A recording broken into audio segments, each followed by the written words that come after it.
People don't want us to be the hero. People want to be the hero. So if we say, we created this planner that's going to give you your most organized year yet, that makes the customer the hero. It's the e-commerce master plan podcast. Here to help you solve your marketing problems and grow your e-commerce business. Cutting through the hype to bring you inspiration and advice from the e-commerce sector and beyond. Here's your host, Chloe Thomas. Hello and welcome. It's great to have you here. Thank you for hitting play and choosing to listen to one of our inspiring guests. In this episode, we are talking to a relatively recent startup. They started in 2020, about their journey from Etsy to Shopify and now into wholesale, even into Selfridges. And we are going to be talking stationery. And our guest is going to be explaining how the company even began. She'll also be talking about how she's grown it. We'll be talking about different marketing methods they use, mentality, team building, and we'll also be exploring why they've decided to become a B Corp, because they're currently B Corp pending. So lots of really fascinating bits and pieces coming up in this one. And make sure you listen to the end so you don't miss out on my guest's top tips and my own take on this episode. Are you part of the free Chloe's e-commerce club? Why not? It's my free online club where the whole e-commerce master plan audience can come together. It's all about helping you improve your e-commerce business, solving your marketing challenges, getting advice from other retailers who are facing the same challenges as you right now. And yes, I will personally be hanging out in the club Monday to Friday to help you too, which makes it the only place where you can get my help one-on-one. It really is a club all about you and supporting your business. Come on and join me now. Just go to ecmp.info/club. It's totally free to join. So come on, join me and hundreds of our listeners at ecmp.info/club. Do you have a problem only an awesome piece of e-commerce tech can solve? Is your e-commerce tech stack not quite fit for purpose anymore?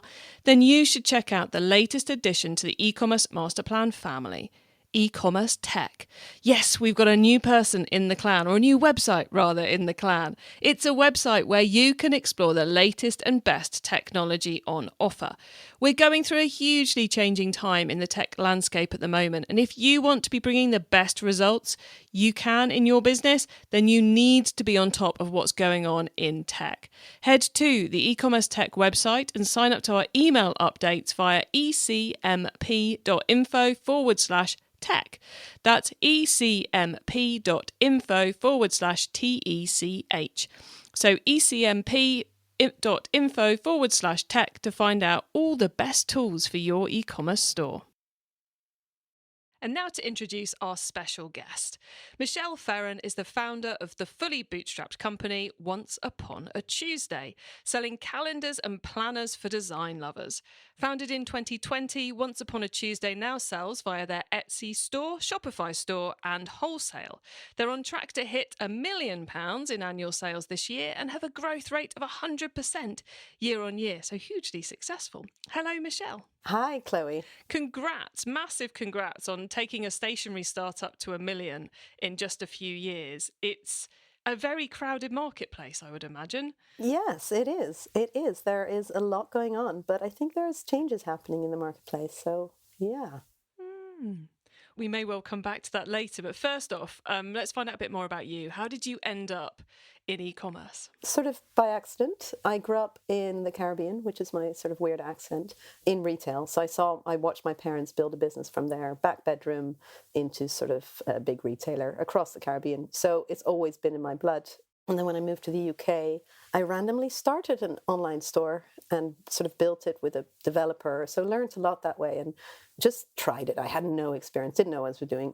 Definitely failed pretty quickly, but great learning experience. So then I started working for a marketing agency and I ended up working with lots of e-commerce brands, smaller, bigger ones. I project managed a huge Magento build and sort of went from there.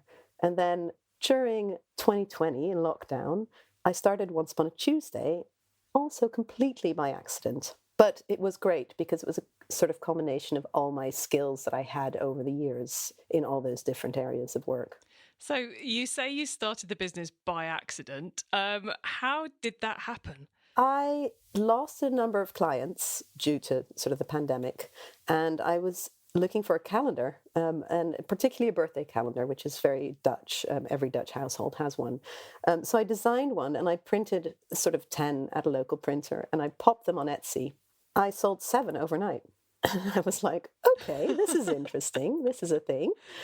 So I just started designing some more, and then I designed a annual calendar for 2021 at the time, and Etsy featured it in their global newsletter, Ooh. which was incredible. And we came back from visiting family on the 4th of January, and we ended up packing for 10 hours a day from our bedroom for the next 2 weeks, Oh my just gosh. of orders just relentlessly coming in. So that sort of made me realize we have a feasible business. We have something people want. So that's when sort of we switched over to, okay, let's do this. And I'd always sort of underestimated marketplaces like Etsy because, I was a serious e-commerce person and never really realized that Etsy had the power that it does. So yeah, it's been a brilliant platform for us. But we also realized we needed to move away from relying on a marketplace as such. So we then started investing in Shopify, our own website, to grow the business properly. And so now you're selling on Etsy still via your own Shopify site, and you've also diversified into wholesale. So before we get any deeper into those, what led you to decide to do wholesale? Yeah, that's interesting. So, the world of wholesale is changing, and there are marketplaces now which make the experience almost an e-commerce experience for small retailers. So platforms like Fair are there. So I started by just popping some of the products on there to see what it would do. And yeah, sort of sold for 10 grand in the first season, just without having done much effort. So I thought, okay, this is interesting. But my partner also had worked in wholesale in his family business, and we were growing. So earlier this year, he came on board the start of 2023, he came on board full time doing wholesale for us. And I think there's another motivation there. We want to build a business that we like. We want to build a business like we want other businesses to be. We want to support retail. We think independent retailers on our streets, on our high streets, are important. So we don't want to just take business away online because that's just not the world we want to live in. So working with small retailers, independent retailers, and some bigger ones is just something we care about and we want to do. And it's another sort of revenue stream, of course. Obviously, it's a revenue stream. Do you also count it as a bit of brand awareness building, getting your brand out there when people are in their stationery and gift buying mindset? Oh, absolutely. Yeah, of course. It works that way. Yeah. Excellent. Okay, so you mentioned that the market's changing. I have to come back to that. So how is the stationery market changing that's impacting on you? Okay, I think people want to invest in things that are doing things in the way they want. So for us, we're taking that environmental outlook on things. But also I think people want to invest in things that are stylish in every part of their life. They want stationery that is lovely and beautiful and adds to the rest of their life, because everything at their desk or in their home is beautiful. So they want to add that too. I think there's a bit of that as consumers change their buying habits to think more eco-consciously and to buy things that they're going to keep for longer. I think that kind of the beauty part is got to be really functional, but it's also got to be a bit more interesting than some black lines on a page, hasn't it? Sure. And, to bring some joy to it all. At Once Upon a Tuesday, really the goal is always to marry that practical side with something beautiful that also has as a little environmental impact as possible. So you went from calendars into the world of planners. How did that come about? When we took off with calendars, and then the decision was, okay, what direction do we go in paper goods? We know the world of printing now, but I think my love is really for organization, planning, productivity. I have kind of an ADHD brain, so I need all of those tools. So we've decided really to focus on planning in every part of life, so at work and at home. So yeah, that's really the direction that we chose to build on. And you've diversified away from paper into acrylic wipeable planners. Was that a big leap or an obvious move? It was a really challenging one because it was really hard to get right, and we learned why not many people are doing it because it was challenging. But our supplier, there's a recycled acrylic, which is an endlessly recyclable material. So we had a lot of people asking for them. A lot of customers asking for reusable things. A lot of people ask for laminated stuff, but we don't want to do that. So these are acrylics that you can hang on your wall and you can use over and over and over again. And they're a thing of beauty. We really designed them to try and add a sense of style to that part of planning. Yeah, I have to say, it's like you think people listening to it are going, they added acrylic things in. How that doesn't make sense for what I'm hearing so far. But I think if you see them, or once you see them, and it's like that totally fits with the brand. I completely get where on a design front and how they're usable, it fits with it. How do you go about keeping things on brand as the business grows and evolves? Is there like a notebook that's got "We Are" written in it, or is it kind of, does it feel right? How do you keep things on track? First of all, we're just a team of two that do the designing. So, it's all really a collaborative effort between us. But we do have a color guide, we have font guides, we have those kind of things. But we often talk about, is this us? Is this who we are? And we look at other brands and go, would they sell that? Because then it's probably not us. So it has to be recognizable us. And I heard this really interesting thing recently, but it was about brands that you recognize. So you always can tell that what they deliver is theirs. And other brands, even major brands, and I think the example was sort of a Marriott hotel or whatnot. You don't know if you're in one or not. Whereas certain other ones, you always know you're in them, because their branding is so great. So we just look at it and we kind of know and we have this thing. Does it make my heart flutter? So it's not a real strong guideline, but we look at things and go, ooh, yeah, that's great. We love it. It's not a black and white guideline, but it's the one that matters. It's the emotional one, which is... Does it give us the feels? Yeah.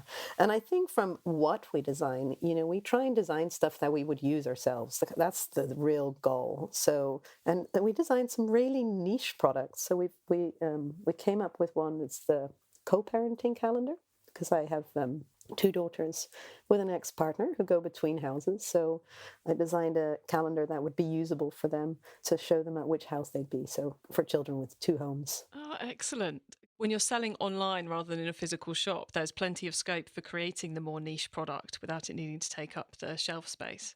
Yeah, I think we're also lucky because our business is structured in that way. We only print in the UK, and we print short orders, test them out, short runs, test them out, and then we can build on that. And sometimes, we just take a risk on that first lot. And yeah, some products are more niche, but we just care about them and we love them. So we keep producing them. Excellent. Now, you mentioned that there's only two of you designing.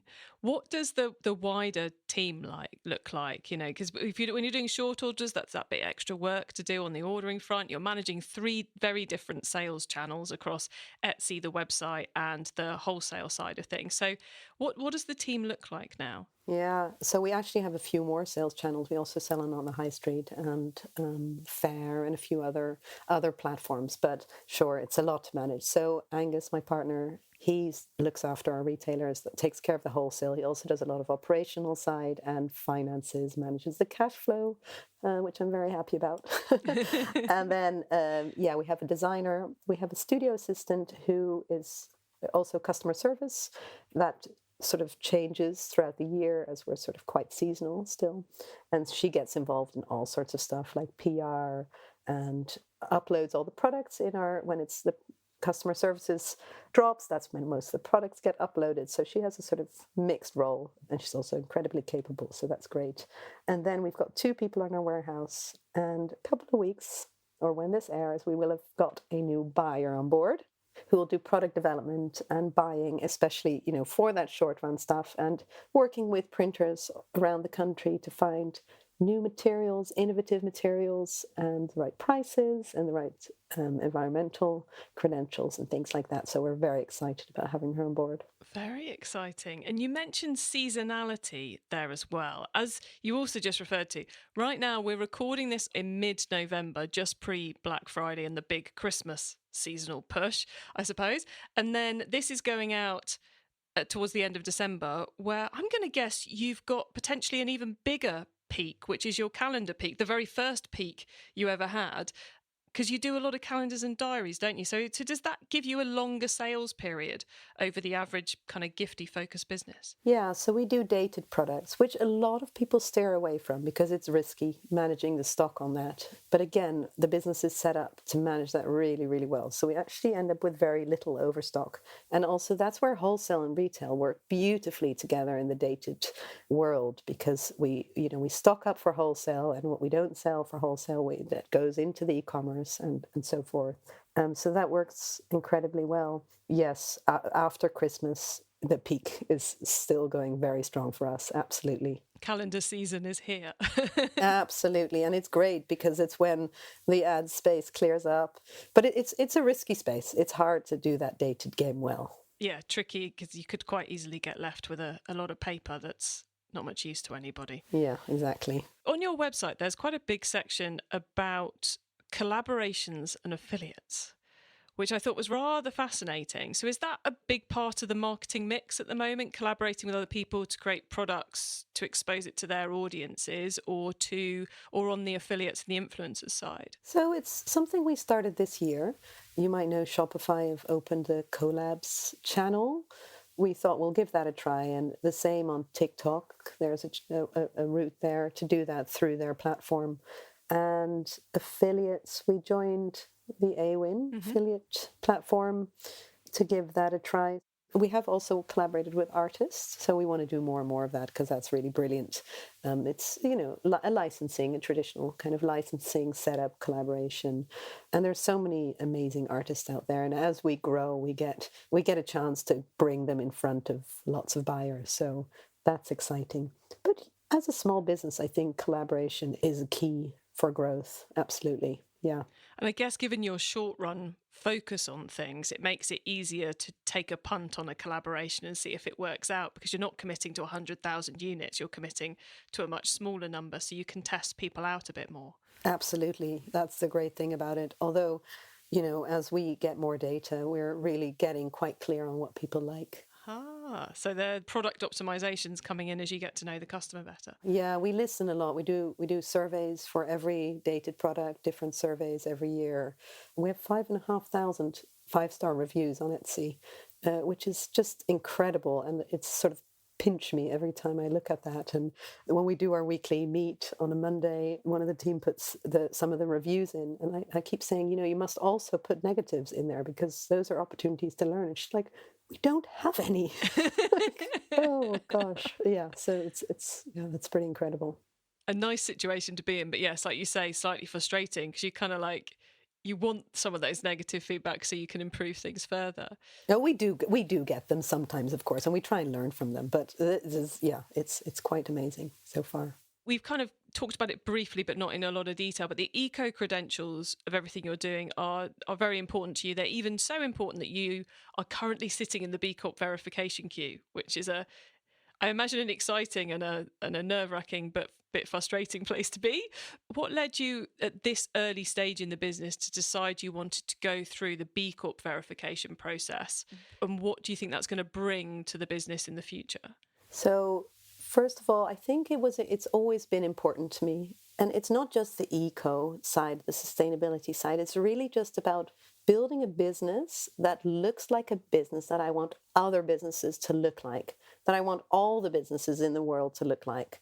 So, and that goes from, environmental impact, but also people, community, customers, product, quality, all of those things, how I would like to see major businesses do it. That's how I want to do it. And kind of that's the game I want to be in. And we want to pay people well. We're part of the Living Wage Foundation. We just want to do things right. And if we can't build a business within those parameters, I don't want to do it. So kind of that's the motivation. And where does B Corp come into that? I think B Corp is a really great guiding, like a guideline to that. They do look at various elements, and going through the process, we learned a lot of how we can do better. And I think as they progress, we will progress and keep doing that. So yeah, it's just a really good guideline within the business to keep to. And there's a great community as well of people. E-commerce Master Plan is supported by some of the greatest companies in the e-commerce sector. Here's a reminder of who they are. Are you part of the free Chloe's e-commerce club? Why not? It's my free online club where the whole e-commerce master plan audience can come together. It's all about helping you improve your e-commerce business, solving your marketing challenges, getting advice from other retailers who are facing the same challenges as you right now. And yes, I will personally be hanging out in the club Monday to Friday to help you too, which makes it the only place where you can get my help one-on-one. It really is a club all about you and supporting your business. Come on and join me now. Just go to ecmp.info/club. It's totally free to join. So come on, join me and hundreds of our listeners at ecmp.info/club. Do you have a problem only an awesome piece of e-commerce tech can solve? Is your e-commerce tech stack not quite fit for purpose anymore? Then you should check out the latest addition to the e-commerce master plan family. E-commerce tech. Yes, we've got a new person in the clan, or a new website rather in the clan. It's a website where you can explore the latest and best technology on offer. We're going through a hugely changing time in the tech landscape at the moment, and if you want to be bringing the best results you can in your business, then you need to be on top of what's going on in tech. Head to the e-commerce tech website and sign up to our email updates via ecmp.info/tech. That's ecmp.info/TECH. So ecmp.info/tech to find out all the best tools for your e-commerce store. It's time for the top tips round. Okay, I love this section because it gives me and our listeners some really quick ideas for taking our businesses to the next level. Michelle, are you ready for the top tips? Hit me. Okay, here we go then. The book top tip. If everyone listening to this podcast agreed to take Friday off and read a book to make their business better, which book would you recommend? So I am not going to say Let My People Go Surfing, even though I think it is a sort of handbook for modern good business. I'm going to say Building a Story Brand by Donald Miller. I read that many years ago, and it's always stuck with me. And it's sort of, the power of storytelling. I think storytelling is our original form of communication. And if you get that right, people will resonate with that. And I think one of the main things I've taken from that is letting your customers be the hero.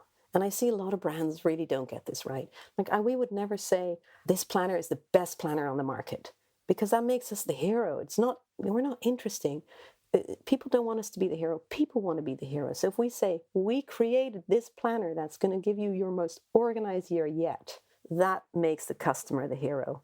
And, we're always talking about how can we switch our storytelling and to be better and to resonate more, especially as a small bootstrap business. We got to connect with other humans. Yeah, it puts out a framework to become a really great storyteller. So I recommend that book. It is an excellent book. Okay, the traffic top tip. Which marketing method do you either prize above all others or think doesn't get the press it deserves? Chloe, I'm going to say probably a controversial one here, but for me, it's paid ads. It's definitely helped us grow the business, and it helps all other areas. So traffic, the organic rankings in turn as well. So yeah, I'm afraid it's Meta and Google ads that we do invest in. The two stalwarts of the e-commerce advertising spend space. Yeah, I know it's painful.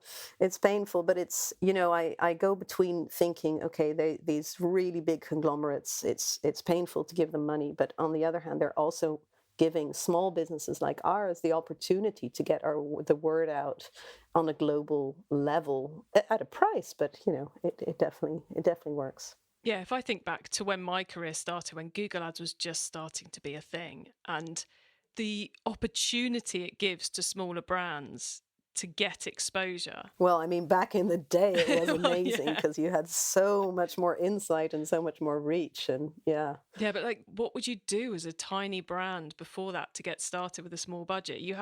There wasn't the options, and now it's really quite impressive. So it's definitely not a bad, not a a bad tip. No, and I do think also the storytelling comes into that, because without great storytelling and without great visuals, those things don't work. So it's a mix of all of that. Definitely. Okay, the tool top tip, maybe a collaboration tool, a social media plugin, a phone app, or just a way of working. Is there a cool little tool you use that makes you and your team more efficient from day to day? So, Chloe, even though we're a paper business, we use a lot of digital tools. One of them I'm going to say is Google Bard. And in a year or two, this is going to be like saying Google, because I think everyone's going to start using this and replace a lot of Googling. But if you don't use it yet, it's just incredible. Someone told me today they wrote a poem for their brother using it, and it was the best poem they've ever written. But for business, I use it all the time. I use it to sort of find out legal processes. How does this work? And it just spits me out a process that I can understand without sort of scrolling Google. I put a lot of content and copy I write through it to try and clean it up. Doesn't always work. It still needs a lot of human input. But yeah, it's brilliant. I use it every single day. Excellent. And thank you for the examples of how you're using it too. Finally, the carbon top tip. What's your favourite way to reduce the carbon footprint of an e-commerce business? I think the most important thing is to bring environmental impact into every decision you make. I think that's really the best way to do it. So when you're trying to decide on a purchase, for example, you think about price, you think about quality. Environmental impact can run alongside those. And it doesn't always have to win, and certainly not when you start doing it, but it should be a criteria alongside everything. And that goes from, buying tea bags to your packaging to, with your team. So we're starting to incentivize, for example, car sharing, because it's every decision we make is through that lens as well as the other lenses that we look through. So when I was on the B Corp journey, I heard, I think it's Innocent Smoothies, that they have a physical chair that says sustainability or planet or something on it in the meeting room. And, giving it a physical space and then putting it on the agenda. I think that's key. It's on every agenda that we discuss. It has environmental impact on there. So yeah, that's my tip. Just infiltrate it everywhere in the business. Yeah, it really is a mindset and a habit change, isn't it? Just to, like you said, it doesn't always have to win the argument, but if it's there at the virtual theoretical table, you've gone halfway to making it happen.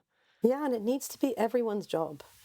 Everyone needs to be questioned about it in every decision they make. Well, have you considered this? Have you considered that? Brilliant. Thank you so much, Michele. Now, before we say goodbye, could you please let the listeners know where they can find you and your business on the web and social media, especially if they're looking for their 2024 calendars right now?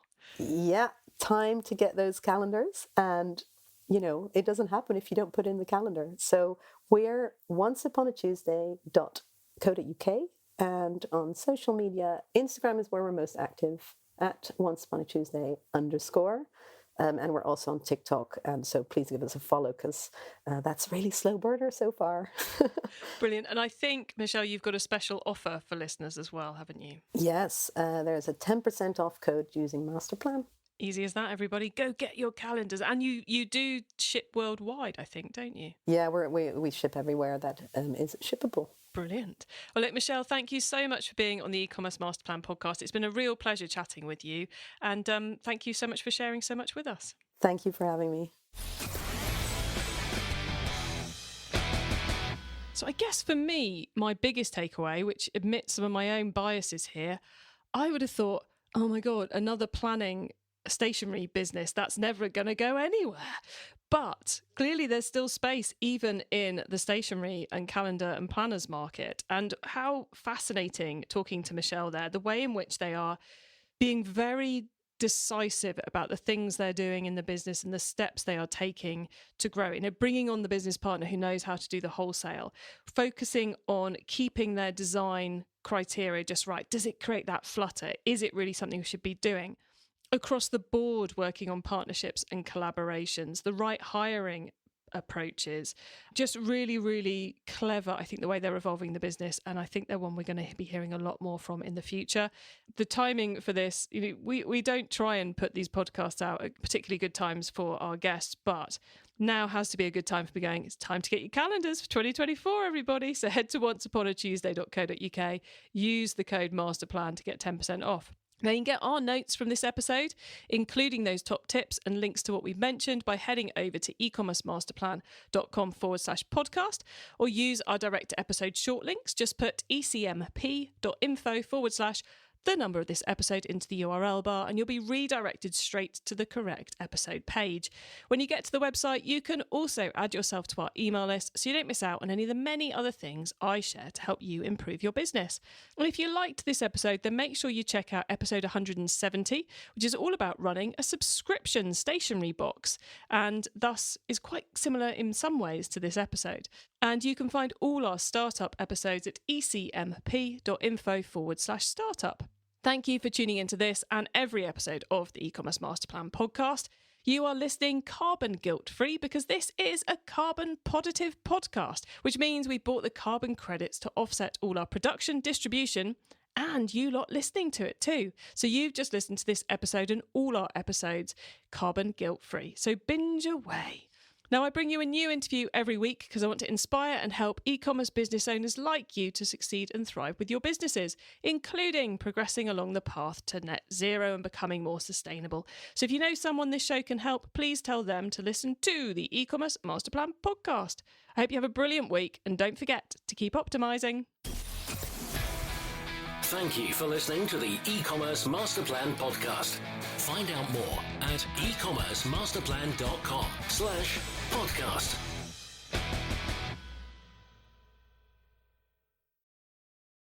Don't miss out. It's time you joined Chloe's e-commerce club, our free club that's all about helping you grow your e-commerce store. Join right now for free at ecmp.info/club.